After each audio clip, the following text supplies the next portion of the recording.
The world is telling you run very fast. The world is telling you, you know, hit your goals very fast. The world is telling you like everything is fast, fast, fast, fast, fast. And fast, fast is not going to take us anywhere. So the sooner we know that we have to own our lives and we have to focus on what matters, then the better for us. You can be a minister, maybe you're a pastor, or you're a religious leader, or you're a politician. And I mean, I've seen so many politicians who don't know what comes first and what comes last, okay? As in, for them, they just fell into, some of them didn't think they would go through, they stood in positions, people gave them the votes, and now they are there. So, and, I mean, they are as confused as everyone else. You can't be a leader, and that is where I think as leaders, we need to be able to go back to the drawing board and define what do we really want. Even if it's for your constituents, even if it's for your school, even if it's for your organization, have clearly defined goals and things that you want accomplished, because that's going to create the sense of focus. And let me tell you, the sense of focus, you know, when you talk about something again and again and again and again, even if it's your vision, you have to be able to drum it amongst the people that you work with or the people that you serve with. They must know that this is the most important thing and this is what we are working on.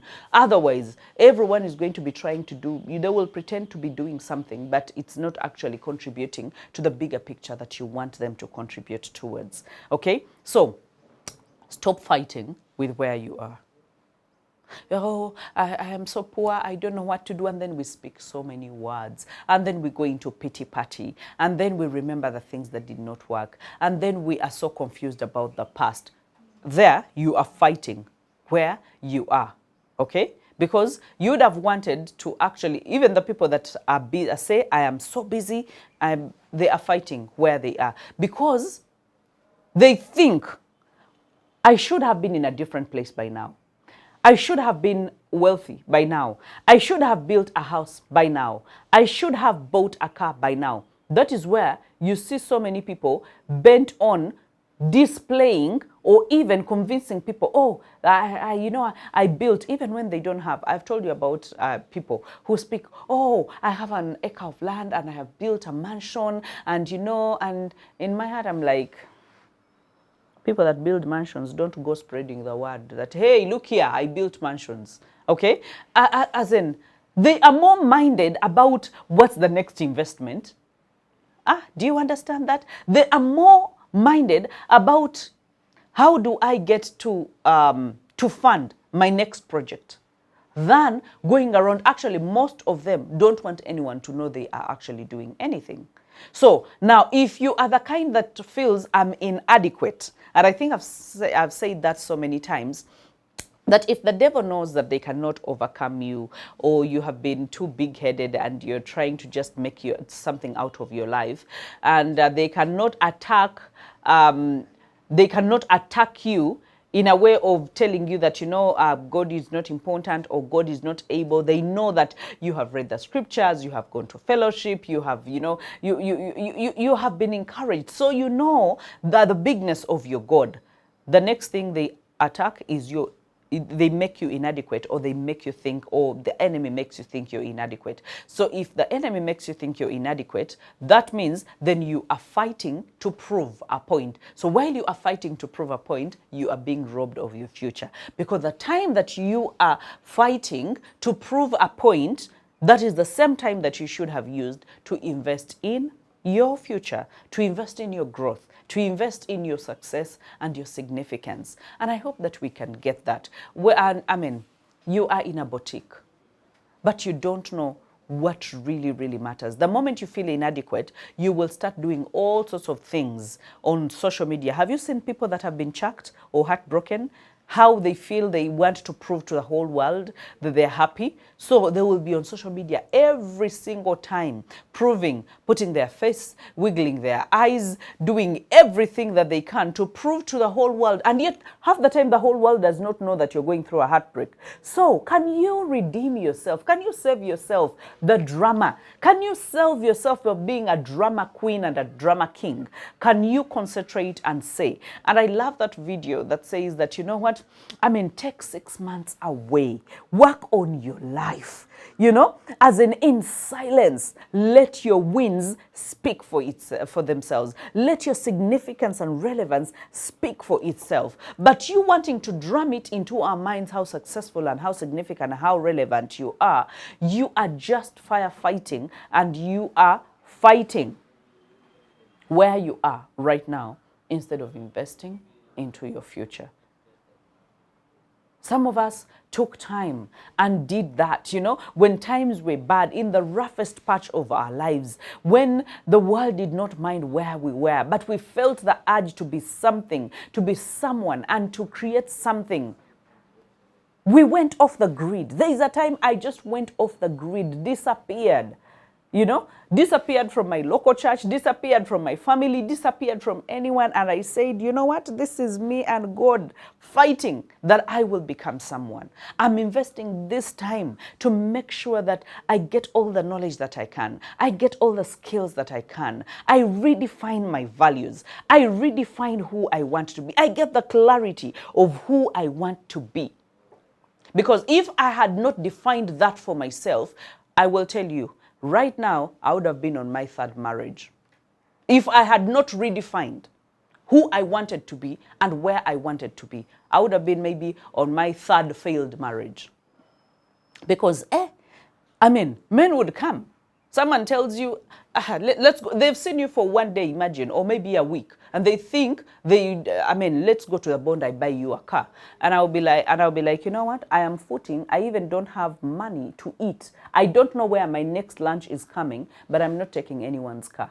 Because that is not where I am. The moment I am in right now is investing in my future and not fighting to prove to anyone how I am beautiful and every man wants me, and I can drive any car that I want, I can live in any apartment that I want, and I can have all the money that I want. If I wanted that, let me tell you, there are dubious ways and cheap ways of getting cheap money and money that is short-lived. I would have had that, but I took the longer way. I disappeared and socked myself and worked on myself and redefined my goals, redefined my targets, and redefined my direction and said, no one is going to do this for me. And I am so glad that at that time, I think God took away everyone out of my life so that I would have a sense of focus on me, not on anyone else, on me. And let me tell you, by the time I came out of that fire, I was refined. By the time I came out of that fire, every word that came out of my mouth was value adding. By the time I came out of that fire, I could buy a car of my own. I could have whichever apartment I wanted. I could do anything. Why? I accepted that I don't want to fight. I'm not firefighting anything in my life. Let my life appear as humble, as non-appealing as it is, but I know that underneath I'm building a muscle that is going to help me stay in the game longer than my counterparts. And I paid that price.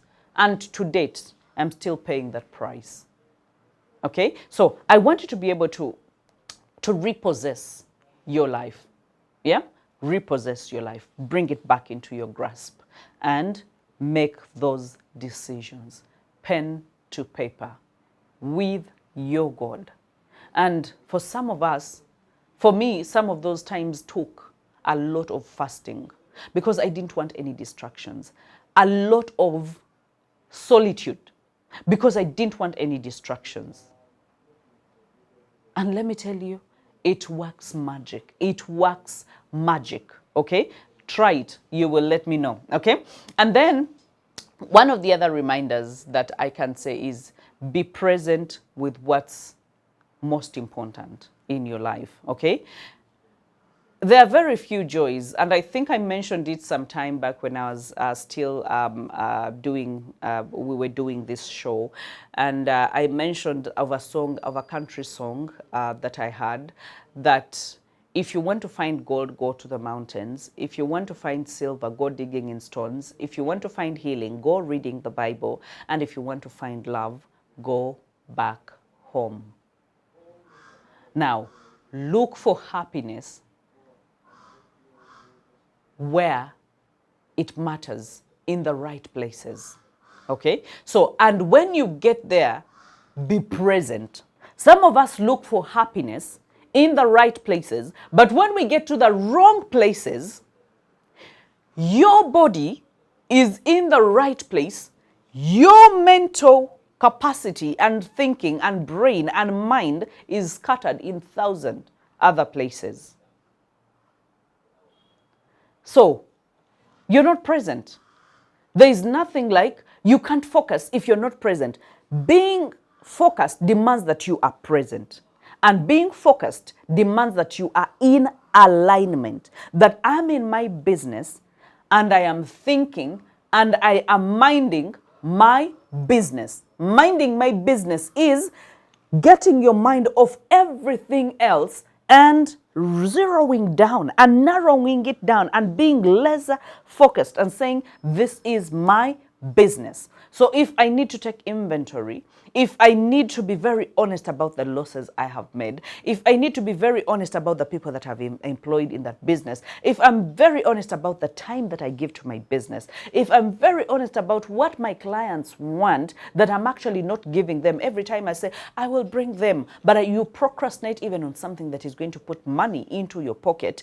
Every time you say, I want to rebrand, you are never rebranding. Every time you say, I want to launch, you are not launching. You are not minding your business. And if you're not minding your business and you're not, that means it's evident you are minding everyone else's business. Because we are so minded about what other people are doing on social media. We are so minded about who is saying what. We are so minded about so many things. So I want us to be focused, but I want us to be focused on the things that matter. Define that for yourself, because I'm not going to define it. I have things that matter in my life, and you have things that matter in your life. I want you to be very clear on them, and I want to create a value system around them, and I want you to create growth gaps and make sure that you bridge them in order for us to go from where we are and where we really want to be. If those words are not enough to remind you about where you should focus, then I don't know what will actually do that. But from me to you is, I love you, I care about you, and I want to grow with you. Thank you.